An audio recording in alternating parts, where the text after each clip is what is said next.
Hello, I am Dr. William George, Superintendent of Schools. Welcome to Your Town, Your Schools. We recently presented the 2012-2013 school budget to the school community. This budget presentation is available on the district website for your review. In this budget are some exciting additions to curriculum, technology, and facilities. Let's look now at math initiatives. The Board of Education has supported our initiatives and has funded them fully. We have purchased additional mathematics manipulatives for our students at all levels. We are in the middle of a pilot on the secondary level, and we are looking for full adoption next year. We have implemented 6 new positions of math specialists who have supported education on our elementary level.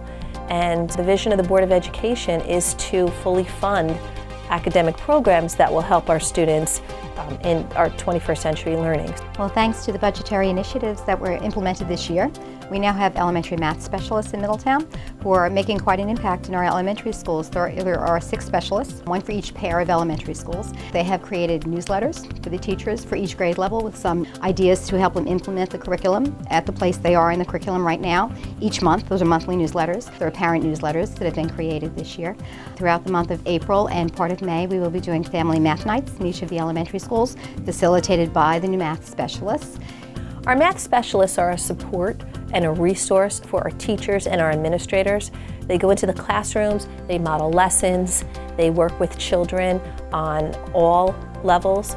They are modeling lessons for teachers, providing innovative ideas. So they've been a tremendous resource and an asset for our district. Due to the budget, we're going to do some real exciting things next year in the high school. Number 1, all of the math high school teachers will have smart boards in their classrooms to help motivate and engage the students.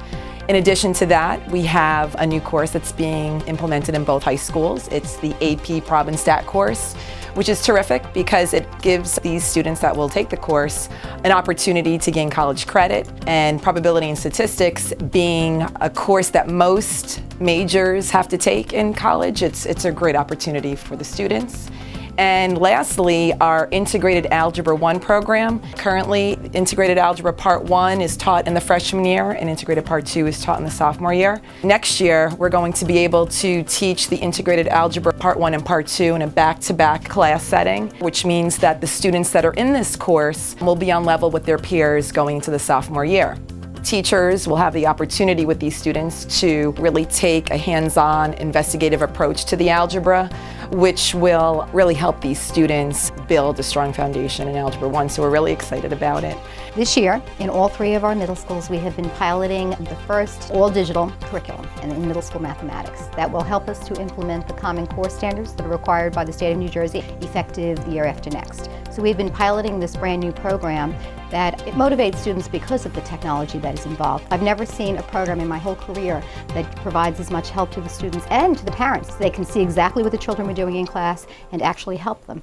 And after piloting it for this entire year with 10 teachers, 3 teachers in each middle school, we will be adopting it for all 46 of the people that teach mathematics in our middle schools next year. They do really like it because it is a lot of technology, and I think it does, as I mentioned, bring in the real world to them. So I think they see how much of math is really applied to real world, and I think that kind of changes their perception as well. I really am going to use this in real life. Homework is given online, so when they go home, they go right to the computer and they're able to log right on. They all have their own username and password, and they are assigned an assignment for that night, and they can do all the homework online. And it's great that they can do it online because there's homework help. There's a Help Me Solve This button, which kind of will give them ideas on how to go through the problem. There's also Show Me an Example, which will give them a different problem with the same material and show them step by step how to complete that problem. They can also see the lessons online at home. It's kind of like having a textbook at home. Whatever lesson we do in class, they can also see at home, which is great when they're absent, so that they don't have to really miss much because they can just go right on the computer and see the lesson, see what was covered in class that day. I think as a parent myself, I have children that are currently in high school, so I know what it's like to have a child come home and not know how to do a homework assignment. It's nice because the Digits program actually has those resources for extra help where they don't have to go to mom or dad. Mom and dad can say, there's extra help right on the website. If you click that link, it'll take you step by step. And I always tell my parents too, they're welcome to go in, log in, and they could also look at the extra help link so they can actually help their child as well. So there are resources for the whole family, not just the student. I think that our commitment to technology in this district has certainly been extensive this year and moving into next year's budget, and that will support all curricular areas, but especially in mathematics with the Digit program, and also the addition of smart boards in all of our mathematics classrooms will really help promote mathematical thinking and will help our lessons develop and our children in this digital age become better learners. The budget initiatives continue for the implementation of technology in the classrooms. Students at Leonardo Elementary School and Bayshore Middle School were recently involved in 2 projects that made use of iPads. The district put into place a new iPad pilot program, and at Leonardo we were very fortunate to receive 10 iPads. We've been using them as part of center-based instruction. Students can work independently or in pairs on different apps dealing with mathematics, literacy, or just having fun and experimenting with technology.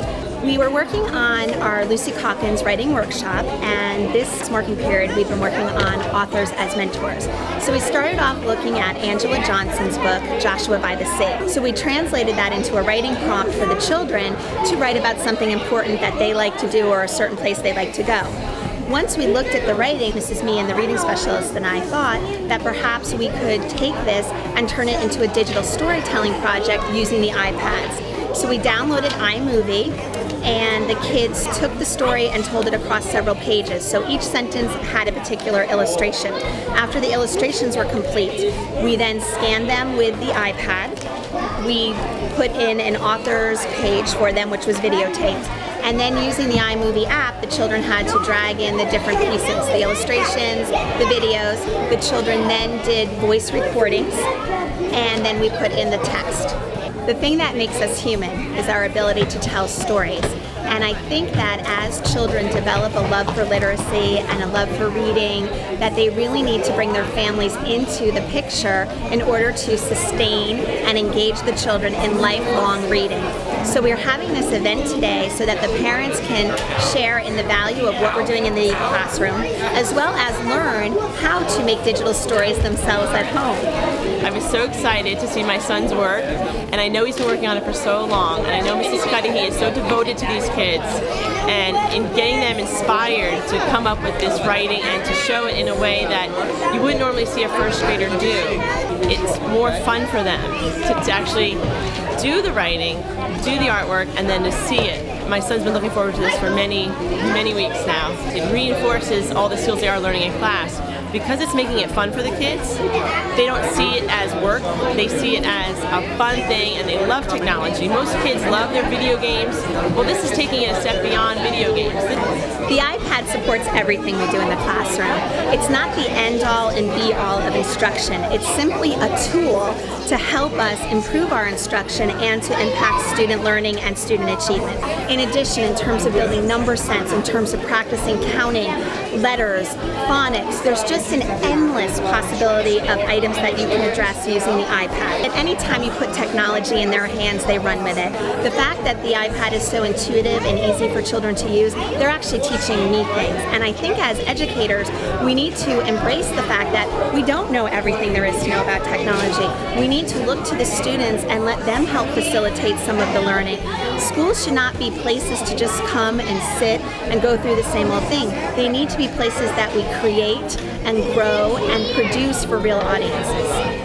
In addition to our regular PBL, which is to create a blog from the point of view of a 19th century character through Google Apps, we offered the students another opportunity to use the new iPads, which we just received from the district, to create a newscast. And we knew that Mrs. Cudahy's students had been using the iMovie app on the iPad. So I reached out to Ms. Cudahy, and she said she'd be more than happy to bring her students over here to show the 7th graders actually how to use iMovie. Some of the 7th graders hadn't worked on an iPad before, so it was a great opportunity for them to explore the new technology that our district provided and to get help from the 1st graders who already felt like they were somewhat experts on this new technology. So the students have been using iMovie and editing on the Mac, and so far it's been a really great experience for them.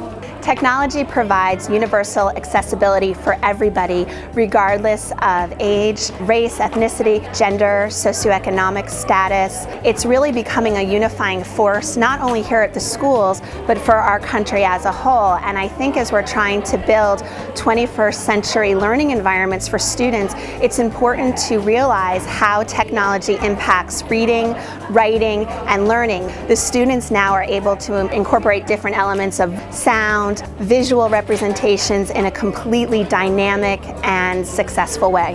And as technology has become the pen and paper of our time, it's critical that we give students the ability to use the technologies to enhance their learning and to enhance their communication. The 7th graders were so excited to share their knowledge of the content with the 1st graders. And the first graders, of course, were very excited to show their knowledge of the new technology. So far it's been a great experience for both age levels, and any time that different age groups get to collaborate, you see wonderful things happen. I really liked it because you could put like really nice effects on it, and it was easier to record and put it into the computer. Well, it's like a reinforcement of what we were learning, but it's in like a more fun way. And we also get to teach the little kids at the same time, so you're learning and teaching. I think the 1st graders felt really proud of themselves that they got to come over and work with older kids. They learned all about the westward expansion time period from the older students, and I think that they were so excited to be a part of it and to really kind of act out what they had just learned from the older kids in the Google presentation that they had seen on the very first day that we started this. We showed them about iMovie and how to work the iPads. I like that we were filming and we're going to be on TV. I think working with the new technology really enhances the content. The students are able to really show what they've learned and create, as opposed to just regurgitating information on a test. They can then apply what they've learned, use the new technology to create a little more higher level activities. And I think that they are now being able to teach the younger kids about it as well, in addition to actually creating their own news programs and their own blogs, has really reinforced all the content that we are covering in 7th grade American history. Sports can be a valuable tool for teaching life lessons such as teamwork, dedication, and responsibility. Recently, athletes from our high schools took part in a program that utilized professional athletes to get out that positive message. Heroes of Cool Kids is a program that trains high school student athletes to address issues ranging from alcohol and substance abuse to bullying and teasing and hazing, and takes those messages and really personalizes those messages with high school student athletes and brings them into middle or elementary schools and has a conversation with younger students about how to make good decisions around those issues. And I do know that our athletic director, Buddy Haynes, did attend one of the workshops, and that's why I came today to find a little bit more about the program. I understand that it has to do with mentoring students in 5th and 6th grade. So this is something that the district might look into for next year, and our high school students then would go out to the middle schools and after their training sessions would be able to speak on those 3 aspects. Today is just another part of the program on domestic violence and relationship abuse and so forth. So I just want to get a better handle on what's going on and see if this can work out in our district. But I think the unique thing about our program is, unlike a lot of other programs, people come in as guest speakers and they say a motivational message one day. We come back several times throughout the school year, and we really get an opportunity to get to know the kids, to find out what their needs are, and to provide services that will meet those needs. Well, today is a spin-off of what we do with Heroes and Cool Kids. You know, there are a lot of different issues, and one of the things that we're highlighting today is the male perspective on women's rights, if you will. The general discussion ultimately is about the prevention of sexual and domestic violence and a lot of other issues related, like bullying and hazing and all those different issues of violence, interpersonal violence and group violence. And the idea of the conversation really is to get men talking about things that we typically don't talk about. It's what it means to be a man, how we learn it, how we police each other's male behavior.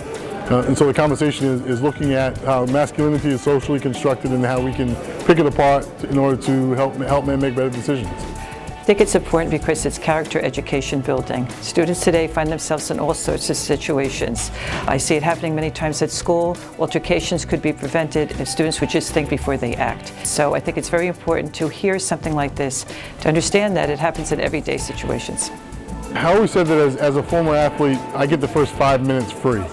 After that, I better know what I'm talking about, and it better be coherent and cogent information that they can access and that they can feel and use in their everyday lives. If they're still thinking about me as an athlete 10 minutes into my talk, we've got a problem, and I'm not really saying much. I think people are always impressed by professional athletes. Just being in the room, I noticed the expressions on the students' faces when they were introduced to people who played NFL. There's a certain type of relationship, especially if they played that particular sport. So hearing it from someone who's been in the field, so to speak, who can talk to them about situations that can happen in everyday life, I think sends a clear message. It's important for our student athletes to be involved in a program like today because, as Bruce Harper, who runs the program, says, professional athletes simply want to influence our children's decisions. It's about making good decisions, and what kids really need is to have a conversation about making good decisions. We hope that the kids that we influence, that we get a chance to talk to and work with, we hope they will influence the other kids outside of the program. One thing I think of, I played football, I had a wonderful career, it was a lot of fun, a lot of accomplishments, but in my heart, in my opinion, I feel like this is the best thing I have ever done in my life. And the reason is because of all the kids that we're influencing in a positive way. Last month, schools throughout the district celebrated Read Across America. Here's a look at what went on at Bayview and New Monmouth Elementary Schools. We've been working very hard since September on our writing goals. The teachers have been using Writers' Workshop as their model to bring writing into the classrooms. So today for Read Across America, the teachers and students throughout every classroom will be celebrating their writings in different ways. You'll see them sharing their writings, reading their published writings, or going through with upper grades and lower grades and discussing their writing accomplishments. This is obviously one of my favorite days of the year because we're focusing so much on reading and writing, and I think it's a great way to get kids really excited about what we've been learning. I think sometimes we continue to teach and work hard and we don't always stop and celebrate what we've been doing and actually look at the growth that we've made and how we've grown as writers. So today I'm excited because I've been in a lot of classrooms and I've seen so far what they've been doing, and it's great to see kids so proud of their work and what they've accomplished so far.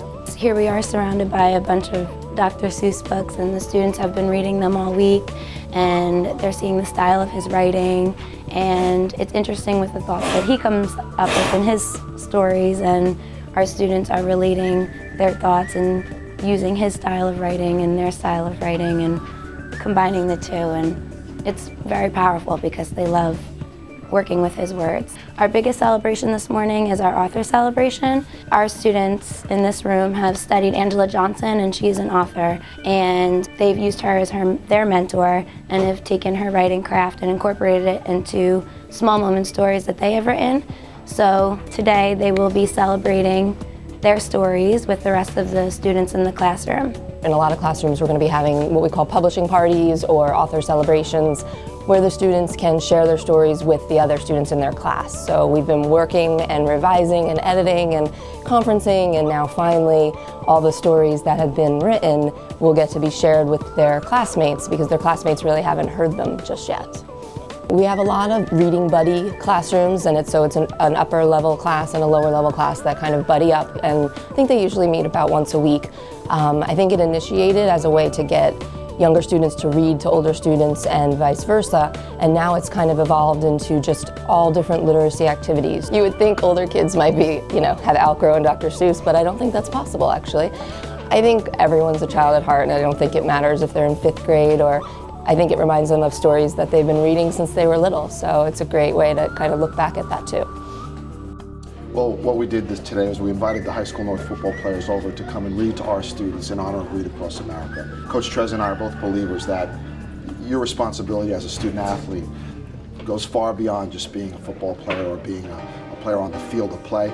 It has to carry over into the community, into our schools. So this is a perfect way for our kids to interact and demonstrate that commitment to community and to the younger students in the district. And every year that we've done it, I've just gotten tremendous feedback, not only from the schools that we've gone to, but more importantly from the players. This is a way for our players, the high school kids, to kind of remember back to their old days and to go into the elementary school and kind of just interact with some of the younger players, and they truly love it. And every time we leave here, their smile on their face, it's just a great day for them. I was excited. I was looking forward to seeing coming back to elementary school. It's something that it's old memories that you come back to, and we just read to the special kids, the less fortunate. It really opened my eyes to be wow, we're lucky to be able to play football and do what we do every day. And so many kids take stuff for granted, we don't realize. Seeing that was really opened my eyes. Our students certainly benefit a great deal because they look up to those players. As I explained to the boys when they arrived, to them they're NFL players, they're role models, and we can't escape the fact that it's their responsibility to behave as role models. So our students look at them and they're in awe of what they do and who they are. From the player perspective, in particular when they read to some of our special needs students, I think they gain a great appreciation for what they're able to do and a compassion and empathy for students who are able to do far less. So I think everybody wins. At Harmony Elementary School, the annual science fair highlighted students' creativity and enthusiasm for science. The Harmony Science Fair is important because it offers students an opportunity to take part in a curricular initiative, science in this case, and experiment with something of their interest. The event was a strictly voluntary event for 3rd through 5th grade students.